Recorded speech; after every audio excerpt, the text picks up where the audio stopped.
Orar por meio do louvor a Deus é algo muito precioso para o Senhor.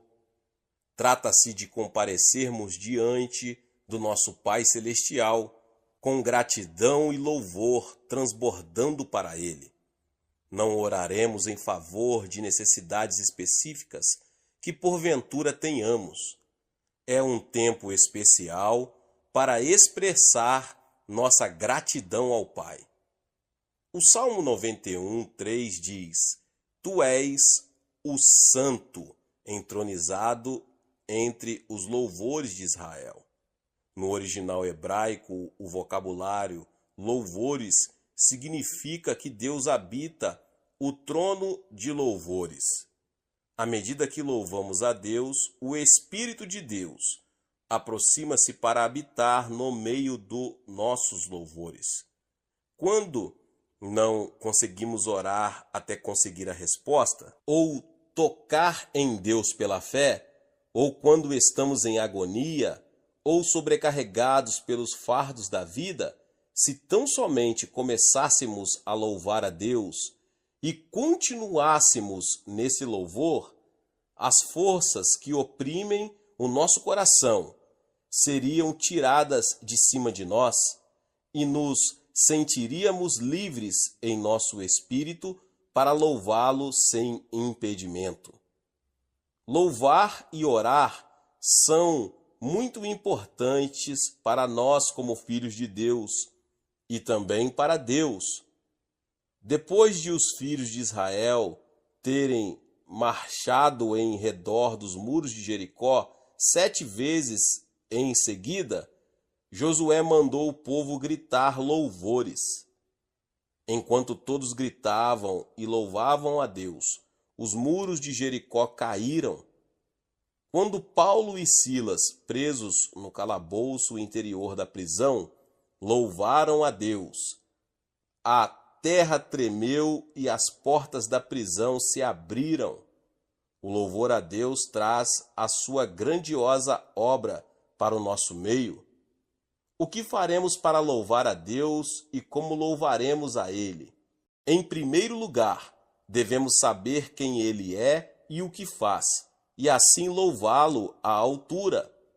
Ele é onisciente, Ele é onipotente, Ele é onipresente. Ele criou os céus e a terra e tudo quanto neles há. Ele é grandioso, Ele é glorioso. Devemos louvar a sua grandeza. Ele é santo, Ele é justo, Ele é amoroso. Podemos dar graças a Deus pela sua bondade. Devemos lembrar-nos da sua graça que nos foi dada e louvá-lo. Ele nos deu o seu Espírito Santo a fim de que possamos viver uma vida santificada. Ele nos cura, Ele nos tirou a maldição e nos deu as bênçãos de Abraão. Ele nos livrou da morte e do inferno e nos deu a vida eterna. Devemos louvá-lo por tudo. Ele opera em nós para deixar-nos com bem-estar e saúde à medida que nosso espírito é vivificado mediante Jesus Cristo. Ele nos deu vida mais abundante. No decurso da nossa vida, temos recebido inúmeras de suas maravilhosas benevolências. Quando passávamos pelas aflições e sofrimentos da vida, Ele nos livrou fielmente e continuamos vivendo nas suas bênçãos abundantes. Devemos relembrar com louvor essas muitas bênçãos, lembrando-nos da sua bondade em nosso passado e esperando a sua bondade para o restante de nossa vida. Sempre teremos muitos motivos para louvá-lo. A nobreza da verdadeira fé cristã vê-se em nossas ações de graça e louvor a Ele. A palavra de Deus afirma: aquele que oferece sacrifício de louvor me glorifica, e aquele que bem ordena o seu caminho, eu mostrarei a salvação de Deus. Salmo 50:23. As ações de graça e o louvor devem ser dirigidos somente a Deus. Se às vezes nada temos em mente para pedir a Deus, o simples fato de ficarmos sentados na Sua presença, adorando e louvando, deixa-nos desfrutar da Sua graça. Há muitos anos, quando fundávamos nossa primeira igreja em Buvandong, numa área de favelas em Seul, certo ancião que vinha fielmente às reuniões de oração de manhã cedo orava assim: Deus Pai, só quero agradecer-te, só te agradeço, Pai. Obrigado, obrigado. Todas as manhãs ouvíamos a sua oração, oferecendo ações de graça e louvores a Deus. Começava seu período de oração com ações de graça e o terminava com ações de graça. Eu, como pastor jovem, não conseguia entender por que ele dedicava tanto tempo para simplesmente dizer obrigado, Deus, e louvar ao Senhor. Mas agora, depois de muitos anos de ministério, ao refletir sobre a oração do ancião, que se sentava numa esteira surrada de palha de arroz, reconheço que esse homem tinha fé profunda e grande estima pela bondade de Deus para com ele. Refletindo sobre a minha vida, nada tenho que oferecer ao meu Pai, senão gratidão por todos os aspectos da minha vida. Até nos mínimos detalhes da minha vida, tudo tenho recebido mediante a sua graça. O salmista Davi foi reconhecido como um homem segundo o coração de Deus, porque ele foi quem mais louvou a Deus. Ele deixou-nos muitos salmos de louvor para que os entoemos também. Nós, os cristãos, lembramos-nos do exemplo de Davi. Não devemos negligenciar a oração de louvor ao nosso Pai. Glória a Deus, Deus abençoe a vida dos irmãos e irmãs que ouviram essa palavra. Se você que chegou aqui talvez pela primeira vez e ainda não é inscrito aqui no canal, se inscreva no canal e ative o sininho das notificações. Todos os dias são postados vídeos abençoados aqui no canal para te abençoar. Deixe também o seu like, não esqueça, meus irmãos e irmãs, de compartilhar este vídeo com mais pessoas. Nos vemos nos próximos vídeos. Amém. Alguns anos atrás, eu viajava por vários países. Em certo país, preguei cerca de 30 vezes a grupos que contavam com um total de mais de 25 mil pessoas. Embora alguma destas reuniões tivessem resultados espirituais duradouros, fiquei grandemente perturbado pela condição da maioria das igrejas nesse país. Havia muitas igrejas lindas, mas aos domingos quase todas encontravam-se vazias. Até mesmo os crentes que iam à igreja pareciam inquietos e desambientados, mais como um grupo de órfãos que uma família de crentes. Muitos desses crentes eram gente boa, mas seu conhecimento da vontade de Deus para suas vidas era limitado e sua alegria parecia ainda menor. Haviam parado de permitir que Cristo vivesse e vibrasse em suas lidas diárias. Perderam de vista a necessidade de experimentar a Deus diariamente. Uma vez que Deus não era uma realidade vibrante em seu viver diário, todos os problemas pareciam maiores. Não estavam continuamente sintonizados com a voz que lhes daria a direção correta. Iluminavam suas vidas cristãs com uma lâmpada de 40 watts. Embora o poder de Deus lhe desse eletricidade suficiente para iluminar seu mundo todo. E tal acontece, muitas vezes, com cada um de nós. Nós, os crentes, temos ouvido com frequência a respeito da graça de Cristo. Esta palavra tinha um conteúdo vivo no começo de nosso viver como crente. Embora ela ainda agrade ao ouvido, há muito ela tem se tornado apenas uma expressão teológica. No grego, graça é caris. Quando os gregos mais experientes veem um lindo cenário, uma montanha alta e verde com regatos cristalinos, dizem cariz. Quando ouvem música de uma beleza que prende a mente, levando às alturas do deleite, dizem cariz. Cariz refere-se a um elemento especial da beleza natural, nas belas artes, na música e nas lindas canções dos seres humanos.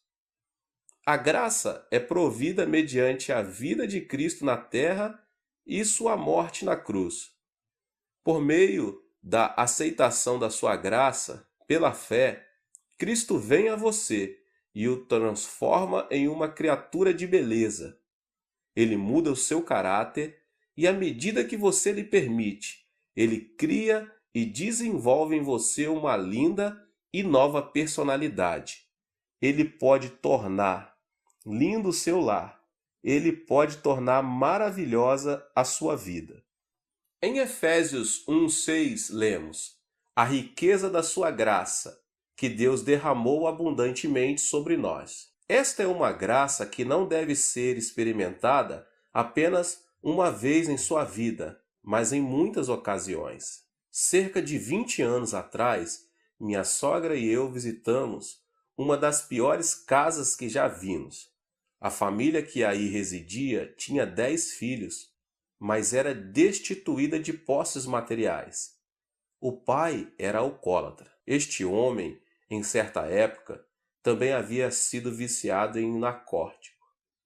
Um sobrinho seu, presidente de uma das melhores faculdades médicas da Coreia, fez tudo o que encontrava ao seu alcance para curar o vício do tio, mas não conseguiu. Pôde apenas levá-lo ao modificar o hábito, passando de narcótico para o álcool. Esta mudança, contudo, acarretou uma situação pior. Seu tio, pai de 10 filhos, com o tempo, tornou-se alcoólatra crônico. Bebia desde cedo até tarde da noite. Seus filhos engraxavam sapatos, tentando ganhar dinheiro suficiente para sustentar a família. Mas o pai tirava todo o dinheiro que eles ganhavam para comprar bebida em vez de alimento. O dinheiro que o pai porventura ganhava também era usado para o álcool. Sem dinheiro, a família toda vivia como mendigos. Quando tive a oportunidade de falar com a esposa dele a respeito da vida em Jesus Cristo, ela encontrava-se muito triste. Estava magra por causa da má nutrição. Tinha problemas cardíacos e dores estomacais, e seu estado mental era de profunda depressão. Enquanto falava com ela, ela não queria me ouvir. "Quero morrer", respondeu ela. "A melhor coisa que poderia acontecer comigo é a morte. Por causa do amor que tenho à minha família, não cometerei o suicídio. Senhor, seja bom para comigo. Por favor, por que não me mate?" "Eu não vim aqui com a finalidade de matá-la", disse eu com firmeza. "Vim aqui para falar-lhe da graça de Jesus Cristo." "Mas ir para o céu não me importa", respondeu ela. "Não me preocupo com o inferno. Tenho vivido no inferno em minha vida por muito tempo." "Irmã", desafiei-a, "gostaria de ver sua vida mudada? Gostaria de ver seu marido transformado? Gostaria de ver Cristo entrar em seu lar e torná-lo um lugar belo?" "Ah, isso não é possível", exclamou ela. E respondi: "Jesus Cristo veio a fim de dar-lhe sua graça, um dom, e para ganhá-lo você não precisa pagar nada. Ele disse que sua graça seria suficiente para suprir todas as necessidades. Cristianismo é mais que belos ensinos, mais que mera religião. Quando a pessoa se torna crente, Jesus Cristo entra em sua vida e dá-lhe sua graça. Ele a torna linda." Ela ouviu minhas palavras com interesse e começou a ir à igreja. Logo saiu de sua depressão. Deus curou-lhe as dores estomacais e os problemas cardíacos. Ela decidiu ser crente e tornou-se uma pessoa linda. Sua personalidade foi transformada pelo poder de Cristo. Desta época em diante, minha sogra e eu oramos com ela para que seu marido fosse liberto do alcoolismo. Todos os que ouviam falar que estávamos orando por seu marido riam-se de nós. Muitas vezes, ele próprio ia à igreja a fim de ridicularizar-nos. Contudo, persistíamos em nossas orações a Deus. Sabíamos que a graça de Jesus Cristo podia mudar seus desejos e personalidade. Passaram-se alguns meses. Certa manhã, levantei-me às 4 horas para nossa reunião diária de oração. Depois de apresentar o sermão, todos nós começamos a orar. De súbito, senti-me como se caísse em profundo sono. Parecia que meu espírito estava sendo levado e eu podia ver a glória do céu. Então a voz de Cristo falou ao meu coração: Meu filho, ouvi suas orações. Fiquei tomado de alegria, corri para minha sogra dizendo: Mãe, Jesus ouviu nossas orações. Mais tarde, enquanto tomávamos o café da manhã, um dos filhos do alcoólatra veio até minha casa. Em suas mãos, uma mensagem. O pai estava morrendo. Fiquei espantado. Foi naquela manhã que Cristo me havia dado a certeza de que ele ficaria bom. Minha sogra e eu corremos para a casa deles. Lá encontramos um homem próximo à morte. Sua esposa disse-nos tristemente: Ele tem gritado a noite toda, está morrendo e ameaça matar-nos a todos. Enquanto o ouvia gritar, pude perceber alguma coisa a mais. Ele não morria de verdade. Satanás, contudo, tinha se apoderado de sua vida e mente, levando-o a pensar e a agir como se a morte logo seria uma realidade. Assim, unimos-nos e oramos, repreendendo o espírito de Satanás. Reivindicamos a vitória em nome do Senhor Jesus Cristo. Então sentimos a linda presença do Senhor. Instantaneamente o homem caiu em um profundo sono. Deixamos-nos a casa crendo em Deus e louvando-o pela vitória. Jesus havia tocado o alcoólatra com sua graça. Desde esse dia, ele não mais tomou uma gota de algum álcool sequer. A graça de Deus começou a fazer dele uma pessoa diferente. Seus amigos começaram a ajudá-lo. Certo amigo deu à família um saco de arroz e o pai trouxe-o para casa em vez de vendê-lo a fim de comprar bebida. Era a primeira vez que ele trazia arroz para casa em 10 anos. A esposa dele ficou tão comovida que começou a chorar. Então ela se lembrou de meu sermão sobre pagar o dízimo. Ela separou a 10ª parte do arroz, mas não se sentia à vontade em dá-la a Deus. Ora, Jesus, argumentava ela, tu sabes que precisamos deste arroz. Compreenderás se não dermos o dízimo dele. Assim, ela colocou a 10ª parte do arroz de volta no saco. De novo, porém, lembrou-se do princípio divino do dízimo e novamente tirou um 10º. Depois de algum tempo, despejou o arroz de volta no saco. Era grande sua luta interior. Às 4 horas da manhã seguinte, com grande esforço, ela separou a 10ª parte do arroz novamente. Saiu de casa e começou a andar a caminho da igreja. Enquanto andava, lágrimas inundavam-lhe os olhos. Não podendo ver a estrada com clareza, tropeçou e caiu muitas vezes. Finalmente chegou para as orações matinais, toda suja e triste. Entregou o arroz, caiu ao chão e chorou. Ela parecia tão triste que me deu vontade de dar-lhe o arroz de volta, mas não o fiz. Ela tinha que aprender os princípios básicos da vida cristã. Tinha que aprender a experimentar a graça de Cristo diariamente. Então oramos juntos e abençoei-a em nome de Jesus. Um mês mais tarde, ela veio correndo à nossa casa. Pastor, pastor, exclamou ela, Aconteceu um milagre. O que aconteceu? Perguntei. Ela respondeu alegre. Temos comido daquele saco de arroz por mais de um mês. Esta manhã meu marido perguntou-me como é que eu conseguia alimentar a família com um único saco de arroz. Ele já durou por mais de um mês. Fomos à sua casa para verificar o fato. Havia exatamente 1/10, a quantia de seu dízimo restante no saco. Toda vez que ela tirava um pouco de arroz para cozinhar, 1/10 sempre permanecia. O milagre continuou até seu marido comprar outro saco de arroz. Assim que comprou outro, o primeiro se esvaziou. A graça diária de Cristo também começou a operar em seu lar. Por causa da pobreza da família, todos os filhos trabalhavam arduamente o dia todo. Então os filhos começaram a frequentar a escola. Hoje o marido é ancião da igreja. 2 dos seus filhos são pastores, cada um deles com o lar cheio da beleza de vidas dedicadas a Cristo. Esta família inteira aprendeu a importância de experimentar a graça de Cristo diariamente. Há 4 palavras na língua grega para expressar diferentes tipos de amor. Uma palavra é eros. Este é o tipo de amor que sentimos pelo sexo oposto. Amo muito a minha esposa e ela também me ama.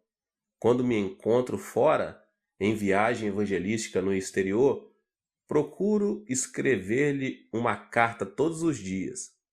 Contudo, posso perceber alguns sentimentos egoístas em nosso amor, pois há momentos em que desejo que ela me ame ainda mais do que a amo. Há ocasiões em que ela deseja receber mais amor do que oferece. De modo que em certas oportunidades discutimos. Discussões essas que nascem de uma luta pelo poder, em vez da estabilidade do amor abnegado. Estou no Ministério da Palavra por mais de 2 décadas. Durante este período tenho aconselhado muitos casais com problemas conjugais. A maioria desses problemas foi causada por amor egoísta e autocentralizado. O amor de Deus é diferente. O seu não é o amor egoísta eros. Outra palavra para amor é filéu. Este é o tipo de amor que existe entre amigos. O amor dos amigos é menos egoísta, mas ainda há restrições. Enquanto a pessoa tem abundância e prosperidade, ela terá muitos amigos, mas no momento em que chega o fracasso nos negócios ou outras dificuldades, muitos amigos, um a um, a deixam. O amor filéu também falha ao enfrentar problemas. Storge é uma terceira palavra grega para amor. Este é o tipo de amor entre os pais e os filhos. Esta espécie de amor envolve um tipo diferente de dedicação. Durante a Guerra Coreana, muitas pessoas foram para Busan, no extremo sul da Coreia. A maioria das pessoas que viviam aí, minha cidade natal, eram muito pobres, com escassamente o necessário para cada dia. Era quase impossível conseguir trabalho. Desesperados pela falta de alimento, até mesmo roubávamos.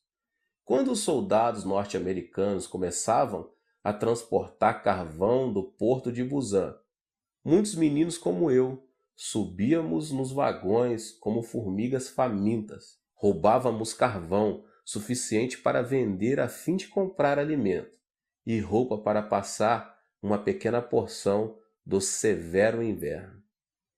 Certo dia, um grupo de refugiados subiu num trem de carga para roubar carvão.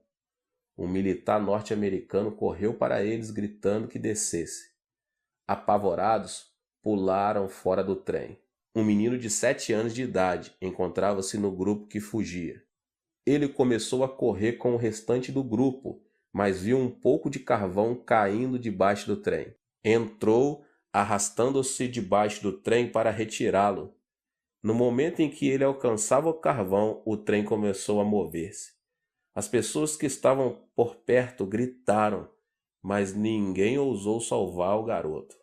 Então, um senhor de meia idade correu para debaixo do trem. Com o impulso de sua força, ele empurrou a criança para fora, jogando-a de cima dos trilhos. Mas o homem já não estava seguro. A seguir, ouvimos o ruído dos ossos do homem, quebrando-se à medida que as rodas de aço estraçalhavam-lhe o corpo. O homem deu a vida por aquele menino. Era seu pai. Tal é o amor de pais cuidadosos. O amor estorge.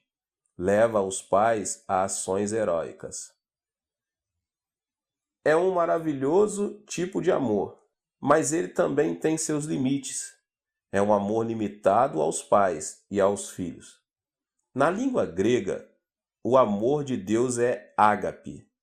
Ágape é diferente de eros, diferente de filéu e diferente de storge. Ágape é um amor incondicional, o amor de Deus mostrado mediante a vida de Cristo e de sua morte na cruz do Calvário. Deus não nos ama porque podemos dar-lhe algo de volta. Ele não nos ama porque podemos passar horas alegres de amizade com Ele. Ele não nos ama porque tenhamos alcançado algum ponto de perfeição humana. Deus nos ama sem condições. Deus é amor e é de sua natureza amar. Cristo viveu uma vida sem pecados e de livre e espontânea vontade sofreu a morte de torturas de um criminoso por causa do amor ágape. Cristo sofreu na cruz a morte que era nossa. Por meio de Cristo, Deus provou que nos ama, a você e a mim, a despeito de nossos pecados, nossas fraquezas e do fato de não merecermos o seu amor. Se você colocar sua fé em Deus, Ele pode purificá-lo dos seus pecados e conceder-lhe o perdão. Com a ressurreição de Jesus, provou-se o poder de Deus, poder que pode dar força às nossas debilidades. Deus apresenta um convite a todos nós. Vinde a mim, todos os que estáis cansados e sobrecarregados, e eu vos aliviarei. Isto está em Mateus 11, 28. O amor de Deus é amor para hoje, amor pelo qual você e eu podemos viver. Jamais tenha dúvida de que você é profundamente amado por Deus.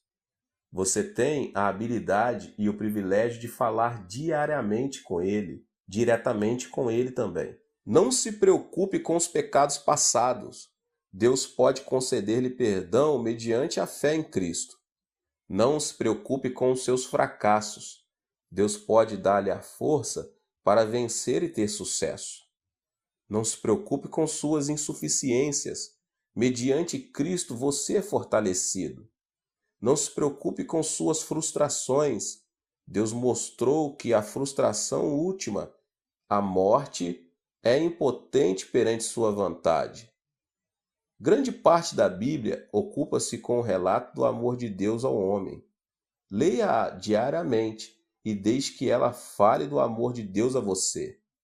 Faça da oração parte de suas atividades diárias. Converse com Deus com honestidade e do íntimo do seu coração e mente. Permita que Deus lhe responda com palavras de amor e sabedoria. Deus o ama profundamente.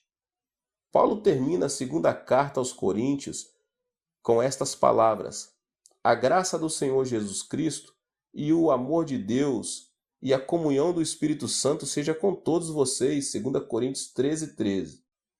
Nestas palavras, o apóstolo Paulo reconheceu a importância de experimentarmos a graça de Cristo e o amor de Deus. Ele também aponta o terceiro aspecto, a presença do Espírito Santo. Se parafrasearmos este versículo diretamente na língua grega, teríamos: a graça de Jesus Cristo e o amor de Deus estejam em vós mediante a comunhão do Espírito Santo. O Espírito Santo é o meio pelo qual recebemos a graça de Jesus e o amor de Deus. A palavra grega para comunhão neste versículo é koinonia, que significa companheirismo, a qual envolve três aspectos distintos. Os dias do Antigo Testamento foram a época em que o nosso Pai Celestial lidou com o homem mais diretamente que nas eras seguintes.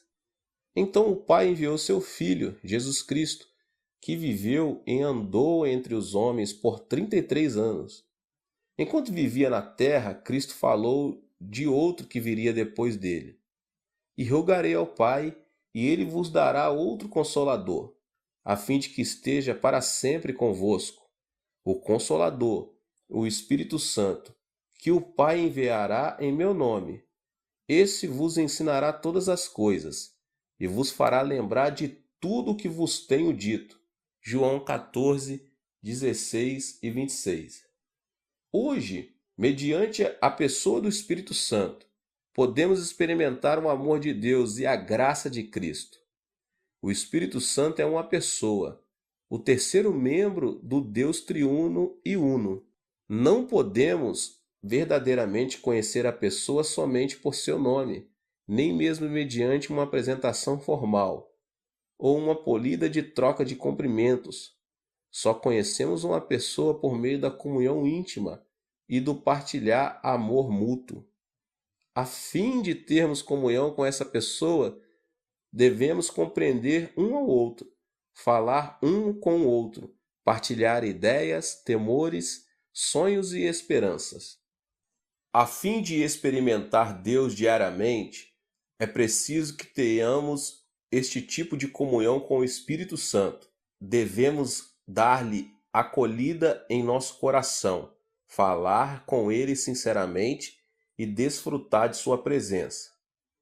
Muitos seminários teológicos famosos têm enviado alunos para falarem comigo. Desejam saber o segredo do êxito de meu ministério. Minha resposta tem sido: tenho tido sucesso por causa do Espírito Santo. É importante reconhecer e apreciar a presença do Espírito Santo. Sempre que subo ao púlpito para pregar, oro. Querido Espírito Santo, guia os meus pensamentos e abençoa as palavras que vou falar. Depois eu oro. Querido Espírito Santo, abençoa muitos durante este culto. Terminada a pregação, oro dizendo: querido Espírito Santo, obrigado por teu precioso poder. Quando leio a Bíblia, oro: Espírito Santo, ilumina meu coração, ensina-me, faze-me conhecer as verdades de Deus. Receba o Espírito Santo nas atividades diárias da sua vida. Não importa quais insignificantes possam parecer. Dependa dele e diga-lhe o quanto você o ama. Só então começa a verdadeira comunhão com o Espírito Santo. Lembre-se, ele estará para sempre convosco. João 14,16. Koinonia também significa associação, parceria. Sem o Espírito Santo como nosso sócio, jamais poderemos realizar nada de grande para Deus. Esta é uma das razões principais porque muitas igrejas tornam-se vazias e por este motivo que muitos jovens estão saindo da igreja. Sem o Espírito Santo, o reino de Deus não pode ser adequadamente construído e não podemos experimentar a graça de Jesus e o amor de Deus. Quando vou a outros países, onde falam uma língua que não conheço, tenho de usar intérpretes a fim de comunicar-me com as pessoas. Falo em inglês e o intérprete traduz meus pensamentos e minhas palavras para a sua língua nativa. Em certo sentido, somos parceiros.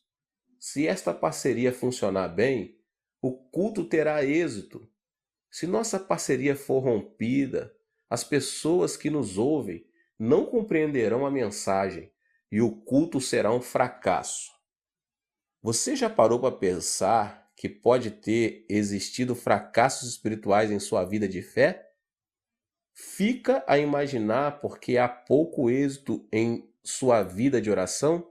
Você sabe por que os milagres não são abundantes em seu andar cristão? é porque você tem falhado em sua associação diária adequada com o Espírito Santo.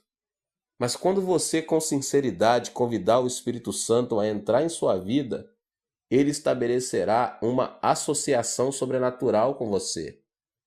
Você então terá parceria no negócio de construção do reino de Deus. O Espírito torna-se seu sócio majoritário.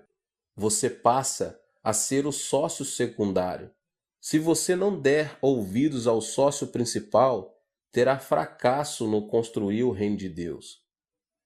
É preciso que você peça que o Espírito Santo seja seu sócio principal. Ele tem estado com vocês, mas tem sido negligenciado, tem sido maltratado. Você deve dar-lhe boas-vindas e convidá-lo a entrar em sua vida cristã como sócio principal. Ele orará por você. Ele orará por meio de você. Ele viverá em você e negociará com você, tornando sua vida um êxito. O Espírito Santo deseja construir o reino de Deus mediante você. Ele deseja dar-lhe o poder de Deus que somente uma associação profunda com ele pode desenvolver. Koinonia propõe transporte. Transporte é um serviço de que todos nós necessitamos. Quando a pessoa desejar ir a outro país, geralmente vai de avião, de trem ou de carro. Até mesmo nos supermercados vemos os resultados do transporte.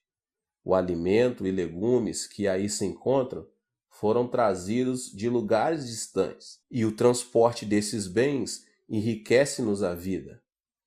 A maioria de nós lembra-se da pessoa que nos trouxe muitas coisas que desejamos e de que precisamos, o transportador. Ele já nos trouxe de tudo, desde alimento até aparelhos de televisão. Embora em geral ignoremos a sua importância, ele nos trouxe coisas que tornaram nossa vida mais agradável. Em certo sentido, o Espírito Santo é o transportador de Deus. O Espírito Santo transporta a graça de Jesus Cristo e o amor desde o trono celeste até nosso coração, lar e igreja. O Espírito Santo também leva nossas orações ao trono de Deus. O Espírito de Deus está se movimentando constantemente entre Deus e você. Ele é o dom de Deus para você, o responsável para entregar aos que têm fé todos os dons de Deus, responsável pelas respostas a todas as orações baseadas na direção divina. Ele tem deleite em suas responsabilidades, pois é seu desejo obedecer à ordem do Pai. Para uma vida cristã de poder, é preciso que você experimente a Deus diariamente. Jesus Cristo deu-lhe a graça que o torna lindo. No termo cuidado de Deus, ele lhe deu o amor pelo qual viver.